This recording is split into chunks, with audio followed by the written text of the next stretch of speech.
to mention was he was also one of my teachers when I was in school.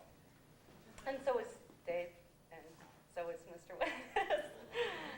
So, okay, thank you very much. I feel very honored to be here today. And congrats to my fellow Hall of Famers, and I'm not going to cry. Wait. I might have to blow my nose, but I promise I'm not going to cry. I'm going to keep my speech short, but there's a lot of people that I need to thank for making this award possible, starting with the Hall of Fame Committee for thinking me worthy of this honor. I'm not gonna look.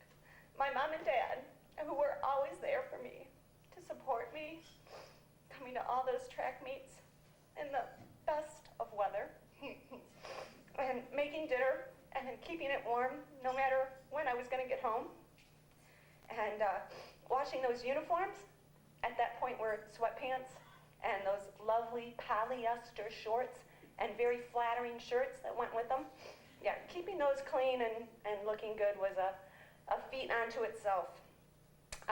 My brothers, Danny, Brad, and Greg, who created my desire to run, mostly to avoid them from getting injured or having to do their household chores for them. So I want to thank all of them. My coach, Dale Ambos, who was a tough coach, but a softie at heart. Coaches Dave Dussenberg and Tom Connectus, who is still at the high school, and he's teaching my son biology. Most of all, my teammates, especially Marianne LaJoy Shane, Barb Everett Slattery, Sandy Slivka, Melinda Perdue, Janet Bird, and so many others. If it were not for these girls, I would literally not be standing here today. I never ran an individual event after my freshman year because Coach Ambos said, "We need you for relays." So that's what I did. We were at a track banquet a few years ago, and one of the kids, I heard him say, well, the coach said that he wanted them to run something and they didn't want to run it. And I leaned to my husband and said, I wonder what Dale would have said if I said, gee, I don't want to run that. I know what he would have said. He would have said, you're doing it, period. That's just it. And back then, we would have never thought to argue with our coaches. They were the coach. We did what they said. So one of my fondest memories is when, I'm not really sure that Dale was thrilled to have the girls as under his coaching staff. I think we just kind of came along with the package. So one of our very first meetings, he sat us all down and said, I don't want to hear you're tired.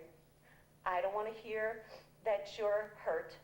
And I don't want to hear that it's your special time of the month. Just do what I tell you and we'll get along just fine. And you know what? We did. And you know what? We got along just fine. So it worked out very well. I have so many fond memories of track. Of course, some not so fond, but when someone immediately says track season, I think of pink bellies, which today would probably be considered harassment, but we just thought it was fun. I mean, it was a very fun time.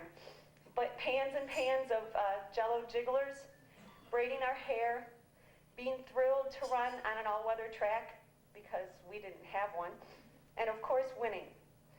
Hearing my dad yell, go get 'em, Min, and my mom just holding her hands over her mouth because she couldn't yell, and all the other parents, Mr. and Mrs. Slivka, and everybody that was there, that was just so much like our family. I also, of course, remember shin splints, running in the snow, running in the rain, running at Margaretta and getting black cinders in your knee. I think Marianne LaJoy still has black cinders in her knees. Running at Edison with the wind, where you hit that wall and you came around and you just ran and you weren't going anywhere. Missing junior class trip, senior class trip, senior day, and having Dale Ambos make us stop at Wendy's after every sectional and district meet that we went to. We all said, can't we take a vote? And he said, oh sure, we can all vote. And we always went to Wendy's. And his vote counted for a lot more than what ours did. His vote counted and ours were kind of not important, but that's okay, because he was a great coach and we loved having him, and I think he really enjoyed us after a while, getting used to having girls. I am thrilled to be accepting this honor And I'm also thrilled that today so many girls have opportunities that we didn't have. My daughter's in 7th grade. She's at the volleyball team. She's deciding whether she wants to play volleyball or do swimming or track or softball, and it's just so great to have that opportunity. And I'm just thrilled to think that having us be a part of athletics 20 years ago maybe made people realize that we can be girls, but we can be athletes.